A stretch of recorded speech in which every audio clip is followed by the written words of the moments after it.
Tuhan bersamamu dan bersama rohmu. Inilah Injil Tuhan kita Yesus Kristus menurut Santo Matius. Dimuliakanlah Tuhan. Sekali peristiwa, tampillah Yohanes Pembaptis di padang gurun Yudea dan berseru, "Bertobatlah, sebab kerajaan surga sudah dekat." Sesungguhnya dialah yang dimaksudkan Nabi Yesaya ketika Nabi itu berkata, "Ada suara orang yang berseru di padang gurun, persiapkanlah jalan untuk Tuhan, luruskanlah jalan baginya." Yohanes itu memakai jubah bulu unta dan ikat pinggang kulit. Makanannya belalang dan madu hutan. Maka datanglah kepadanya penduduk dari Yerusalem, dari seluruh Yudea dan dari seluruh daerah sekitar Yordan. Sambil mengakui dosa-dosanya, mereka dibaptis oleh Yohanes di Sungai Yordan. Tetapi waktu melihat banyak orang Farisi dan orang Saduki datang untuk dibaptis, berkatalah Yohanes Pembaptis kepada mereka, "Hai kamu, keturunan ular beludak. Siapakah yang mengatakan kepada kamu bahwa kamu dapat lolos dari murka yang akan datang? Maka hasilkanlah buah yang sesuai dengan pertobatan. Janganlah kamu mengira bahwa kamu dapat berkata dalam hatimu, 'Kami adalah anak Abraham.' Sebab aku berkata kepadamu, dari batu-batu ini pun Allah dapat menjadikan anak-anak bagi Abraham. Kapak sudah tersedia pada akar pohon, dan setiap pohon yang tidak menghasilkan buah yang baik pasti ditebang dan dibuang ke dalam api.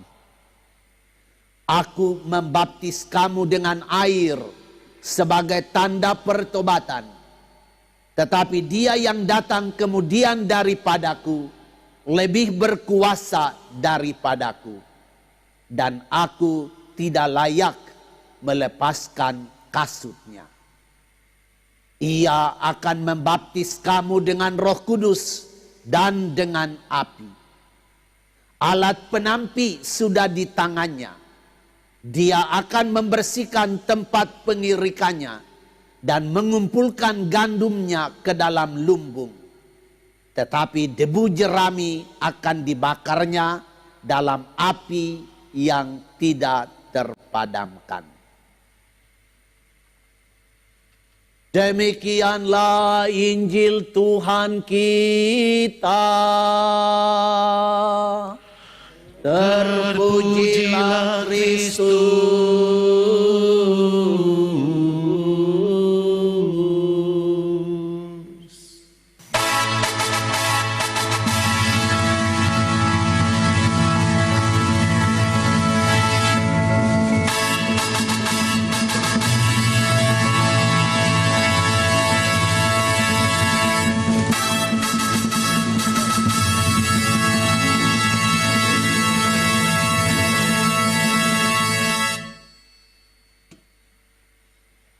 Duduklah sedikit. Ibu-ibu, bapak-bapak, saudari-saudara seiman.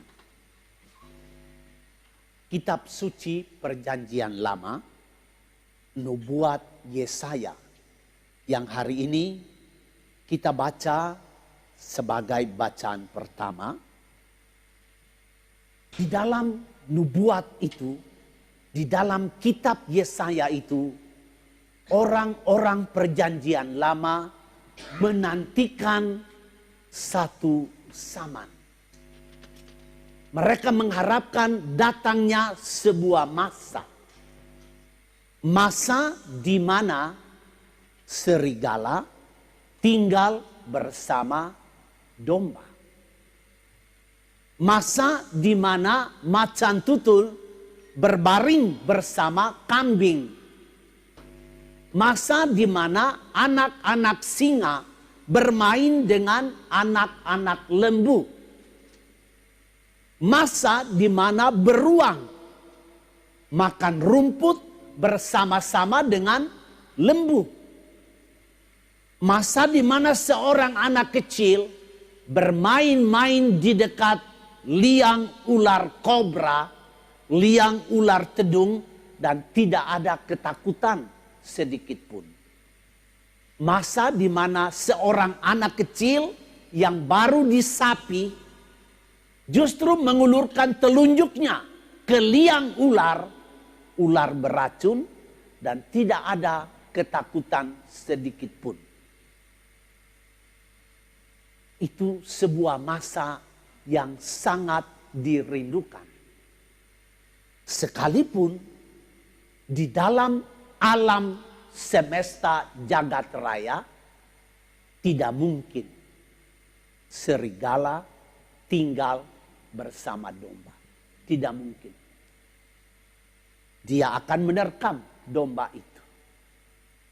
Tidak mungkin macan tutul berbaring dekat seekor lembu. Mereka akan berkelahi, bertengkar, dan saling memangsa. Tidak mungkin anak-anak singa bermain bersama anak-anak lembu. Mereka bermusuhan.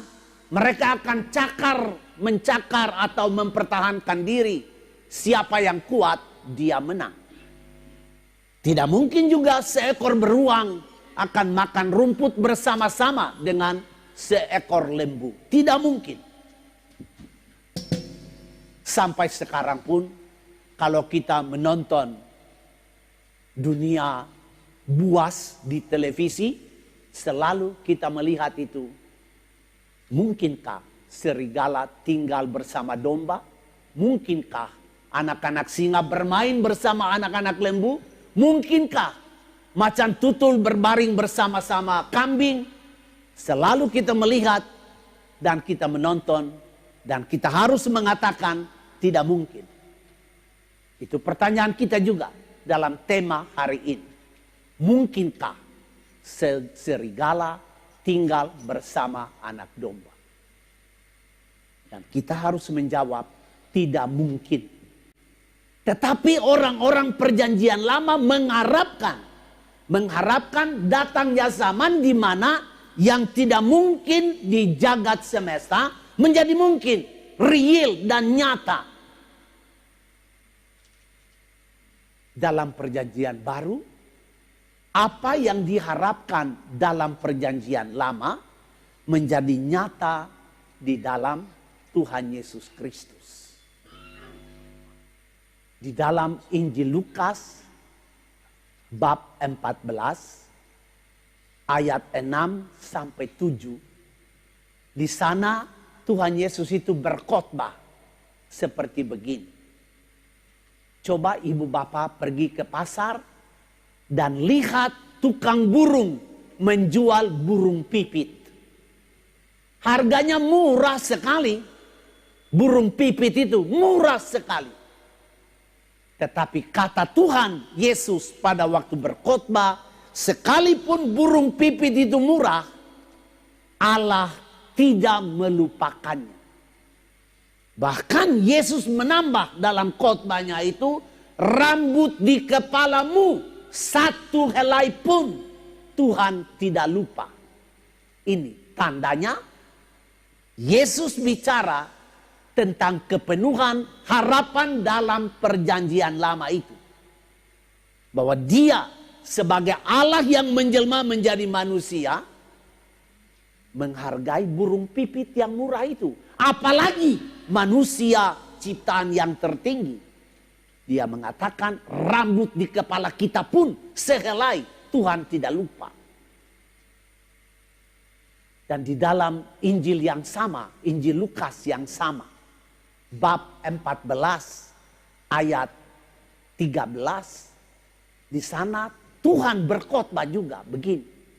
Kalau kamu mengundang orang dalam pesta, undanglah orang-orang miskin. Undanglah orang-orang buta. Undanglah orang-orang lumpuh. Undanglah orang-orang cacat. Khotbah itu untuk menyatakan bahwa Tuhan itu peduli. Dia punya hati bagi manusia, terutama manusia yang lemah. Dia punya hati.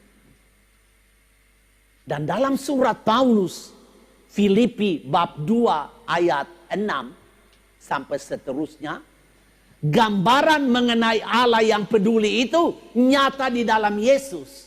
Dikatakan begini, walaupun dia berwujud Allah, dia ilahi, dia maha kuasa, dia maha benar, dia maha adil, dia maha setia, dia maha kudus.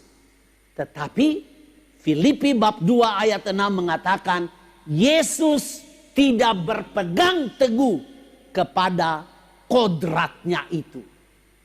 Dia rela melepaskannya dan dia mau menjadi manusia supaya manusia menemukan jalan untuk selamat.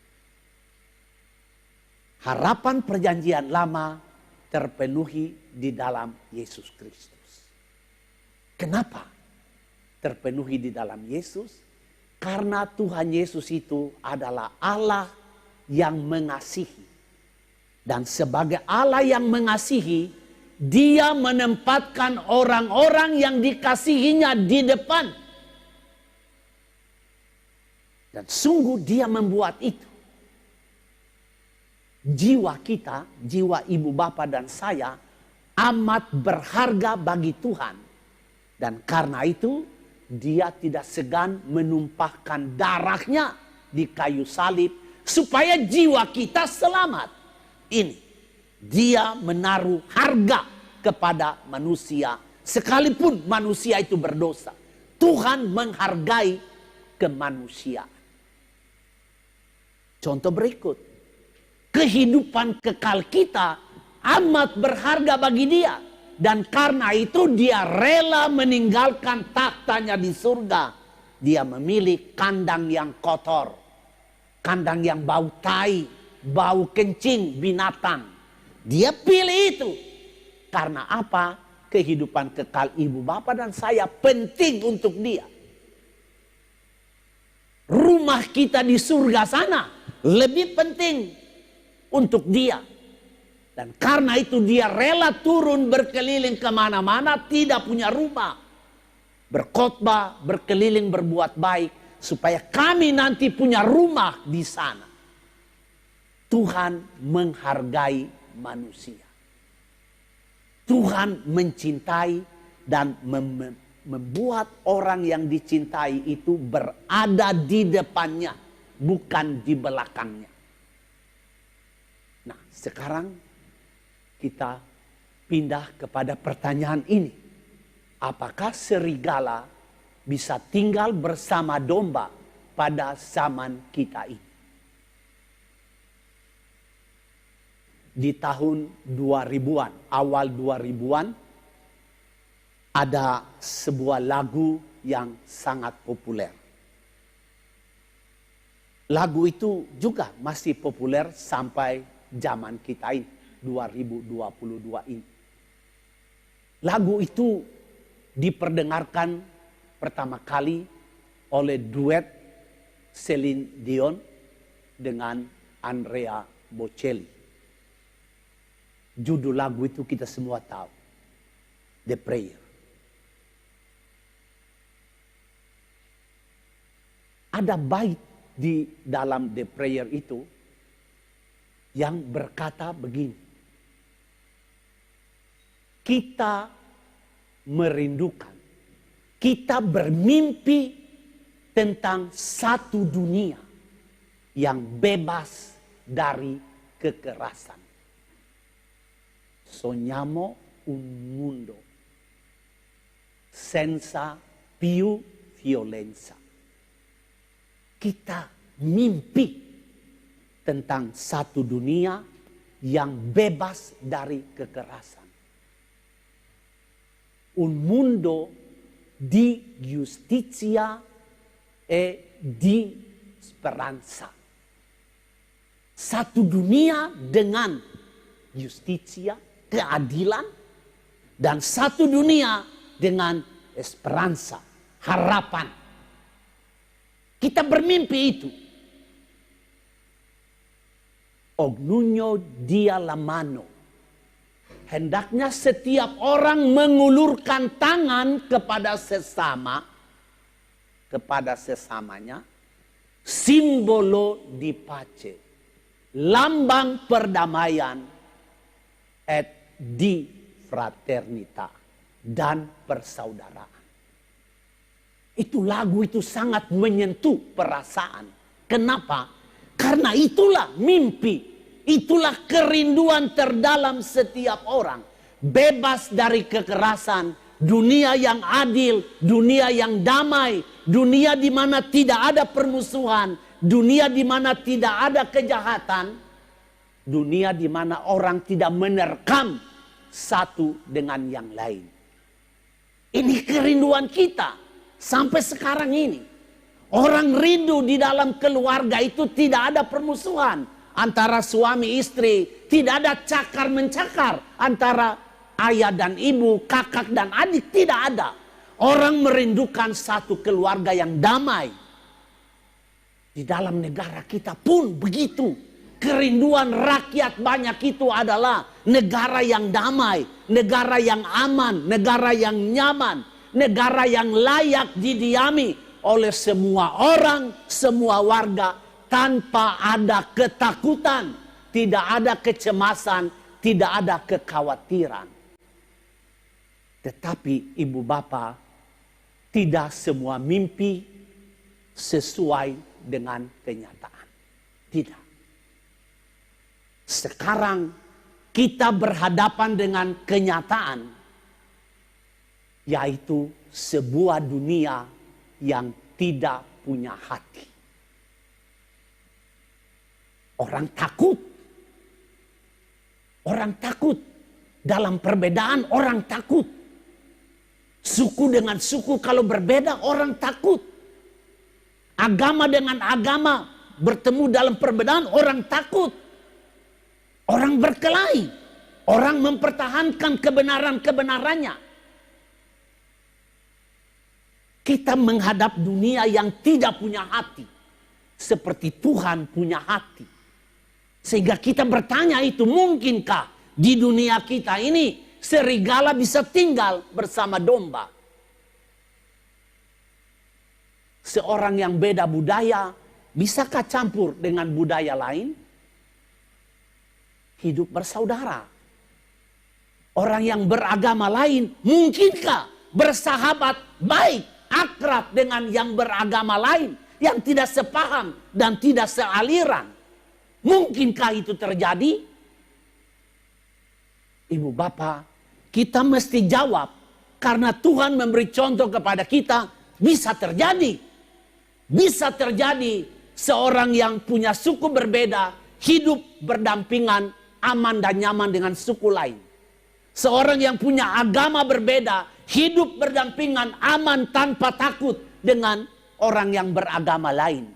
Seorang yang punya paham berbeda bisa hidup bersama-sama dengan orang lain yang tidak sepaham dengan dia. Bisa terjadi. Syaratnya hanya satu. Yaitu kita semua harus menganggap orang lain lebih penting daripada saya. Ini syarat satu-satunya. Seperti Tuhan tunjuk kepada kita bahwa kami yang berdosa, yang seharusnya dihukum, kami dianggap berharga dan penting untuk Dia.